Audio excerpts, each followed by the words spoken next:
Bismillahirrahmanirrahim. Assalamualaikum warahmatullahi wabarakatuh. Pada kesempatan ini kita akan membahas tentang metode Modi, Modified Distribution.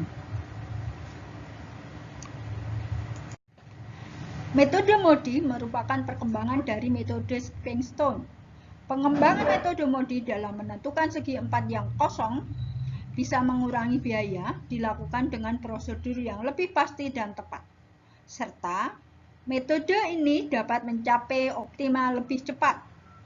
Untuk menentukan segi empat yang kosong terpilih dengan mempertimbangkan indeks perbaikan di mana terlebih dahulu menentukan nilai baris dan nilai kolom. Selanjutnya, langkah-langkah metode Modi. A. Tabel solusi visible basis awal. Tabel solusi visible basis awal ini dapat diperoleh menggunakan metode Northwest Corner ataupun FAM atau metode biaya terkecil. B. Menentukan nilai baris dan kolom. Nilai baris dan kolom ditentukan berdasarkan persamaan RI ditambah KJ sama dengan CIJ, di mana RI sama dengan nilai baris ke I, KJ sama dengan nilai kolom ke J, CIJ adalah biaya pengangkutan satu satuan barang dari sumber I ke tujuan J. Nah, yang ditentukan nilai baris dan kolom ini adalah segi empat batu, yaitu segi empat yang terisi. Untuk nilai baris ke-1, yaitu R1, itu sama dengan 0. Ini untuk semua R1 sama dengan 0. Pada iterasi selanjutnya juga R1 selalu sama dengan 0. Jadi nilai baris pertama selalu diberi 0 dan nilai baris yang lain dan nilai kolom ditentukan berdasarkan rumus RI ditambah KJ sama dengan CIJ. Ya. Selanjutnya, C. Menentukan indeks perbaikan. Indeks perbaikan ini adalah nilai dari segi 4 kosong atau segi 4 air dengan rumus CIJ dikurangi RI dikurangi KJ.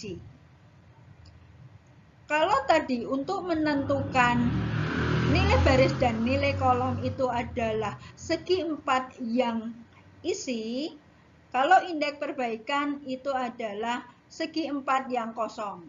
Karena tujuannya nanti adalah kita akan melakukan perubahan, yaitu pemindahan dari kotak yang terisi ke kotak yang kosong dengan tujuan yaitu mengurangi biaya. Maka kita mencari indeks perbaikan di sini itu pada segi 4 yang kosong atau segi 4 air. D. Menentukan titik tolak perubahan. Segi 4 yang mempunyai indeks perubahan negatif berarti bila nanti dialokasi atau diisi akan dapat mengurangi biaya. Dan bila nilainya indeks perbaikan itu positif, berarti nanti kalau kita mengisi menyebabkan kenaikan biaya pengangkutan. Jadi, segi 4 yang merupakan titik tolak perubahan itu adalah segi 4 yang indeksnya bertanda negatif dengan angka terbesar, negatif terkecil, atau paling negatif. Ya. Jadi, untuk menentukan titik tolak perubahan itu, kita lihat indeksnya. Di situ kalau indeksnya paling negatif atau negatif dengan angka terbesar itu yang menjadi titik tolak perubahan. Selanjutnya, memperbaiki alokasi. Caranya yang pertama yaitu memberi tanda positif pada segi 4 yang terpilih. Segi 4 yang terpilih di sini adalah tadi yang indeksnya paling negatif atau angkanya paling besar. Negatif paling besar. Langkah kedua, pilihlah segi 4 terdekat yang isi dan sebaris. Dan satu segi 4 terdekat yang isi dan sekolom. Kemudian beri tanda negatif pada dua segi 4 ini. Ya, jadi kita lihat dulu ada kotak atau segi 4 yang isi, yang sebaris atau yang sekolom yang tadi kita sudah beri tanda positif, itu kita beri tanda negatif.